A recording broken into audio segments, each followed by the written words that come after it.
నాకు ఒక విషయం చెప్పండి, షుగర్ వెజ్జా నాన్ వెజ్జా? నాకు అర్థం కాలేదు సార్. అసలు అదేం క్వశ్చన్ అని అనిపిస్తుంది కదా. అవును, కాఫీ టీ దగ్గర నుండి స్వీట్స్ వరకు ఇంట్లో ప్రతి దాంట్లో మనం షుగర్ వాడుతూ ఉంటాం. మరి అలాంటి షుగర్ వెజ్ కాదు అంటే మీ రియాక్షన్ ఏంటి? ఇది తెలుసుకోవాలి అంటే ముందు షుగర్ ఎలా తయారవుతుంది అన్నది తెలియాలి. షుగర్ కేన్ నుండి వస్తుందన్న విషయం అందరికీ తెలుసు. షుగర్ కేన్ జ్యూస్ క్రిస్టలైజ్ అయ్యే వరకు ప్రాసెస్ చేస్తారు. దీని నుండి మొలసెస్ వస్తుంది, దాని నుండి బెల్లం, బ్రౌన్ షుగర్ వస్తాయి. ఇక బ్రౌన్ షుగర్ ను కలర్ మార్చి వైట్ చేయాలి అని అంటే సల్ఫైటేషన్ లేదా బోన్చార్ మెథడ్ అని రెండు ఉంటాయి. సల్ఫైటేషన్ లో sulphide gas, lime sugar cane juice కు కలిపి ప్రాసెస్డ్ వైట్ షుగర్ ను తయారు చేస్తారు.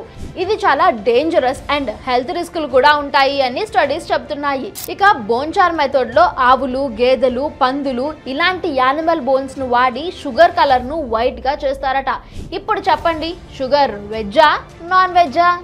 ఈ మాత్రం జనరల్ నాలెడ్జ్ లేకుండా జాబ్స్ ఎలా చేస్తున్నారా మీరు?